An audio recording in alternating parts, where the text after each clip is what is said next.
Start diversifying your assets. Do not trust in your local currency, which fluctuates with events.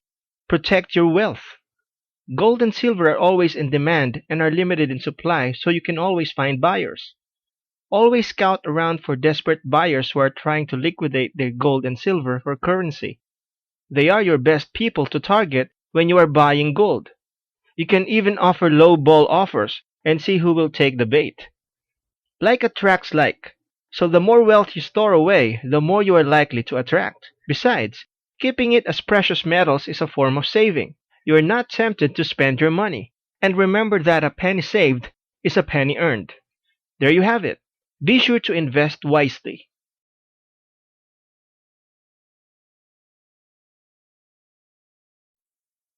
A trader's mindset is very important. Psychology is infinitely more important than how much you have to invest. A trader with little money but strong psychology is infinitely better than a trader with a weak mind and lots of money. Why is that? Because a person with a proper mindset can double, triple, or quadruple their money, while a person with a poor psychology can lose it all overnight. The key is to be detached with your money. It is better to trade with money that you can spare rather than money you depend on, life or death money. Can you hold a trade? What happens when the price takes a plunge? Do you understand that gold and silver trading is like buying a house? No matter what, the price of a house will always go up, but it is a matter of how long can you hold. Above all, remember not to rely on gold and silver trading as your only source of income. Most people, when they put all their eggs in one basket, make bad decisions because it represents all or most of their wealth.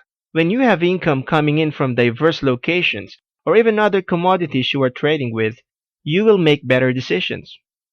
Knowing when to exit is critical as well.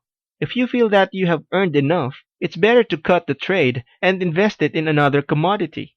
Likewise, it is okay to cut your losses and invest elsewhere. Next, we will look at why you should invest in gold and silver now.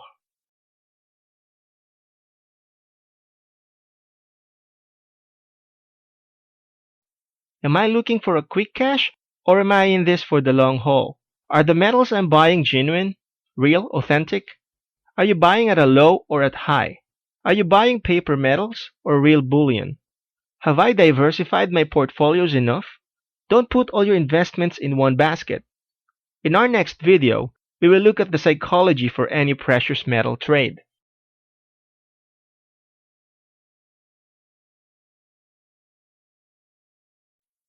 Advantages. Preserve your wealth. Anyone can trade gold for any other currency if anything happens to a country's currency. Jewels are made of gold or silver can also be easily traded. You can find other buyers for your form of currency because gold and silver is a universal currency. Disadvantages. You can't easily liquidate your metals. You will need to find buyers. The spread can be high. In other words, you will pay a lot of commission to gold and silver sellers. It is a defensive strategy. Even if you gain money through gold, your currency devalues. You do not earn interest from the bank.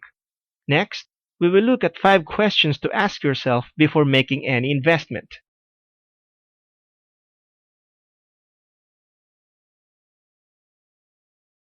In 1971, President Nixon severed the US dollar's ties with the gold system. The US Treasury was running out of gold as more and more people were exchanging their US dollars back to gold. People were starting to lose confidence in the US dollar and more people were emptying the gold reserve.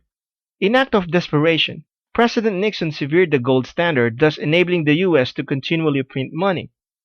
They were effectively creating their own debt and generating as much debt as they wanted in the form of currency. Over the years, the US dollar started dropping and the price of goods started to go up. Now why is that?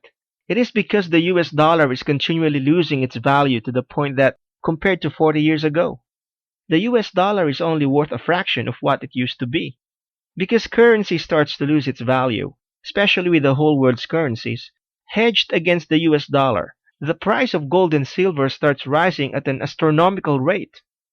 The demand for gold and silver starts increasing, and the increased demand for it spikes up the price even more. In our next video, we will look at the advantages and disadvantages of investing in gold and silver.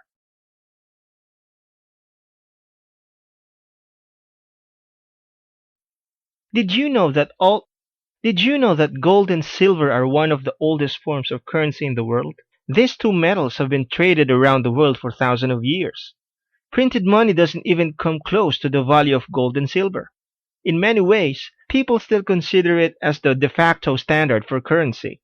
In the past, gold has always been known as a symbol of the rich and the elite. Silver is also precious but in more functional ways. Gold, we see it as jewelry and silver as silverware. Gold and silver is a sign of money and power.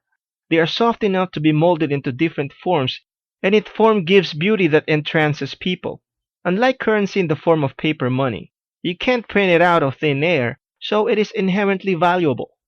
The gold standard is what governments use as a comparison of currency. When a government is using the gold standard, it means that they are basing their currency and valuations on a worth equal to an amount in precious metals, namely gold and silver. The United States used to use the gold standard. In our next video, we will look at why the price of gold and silver is rising.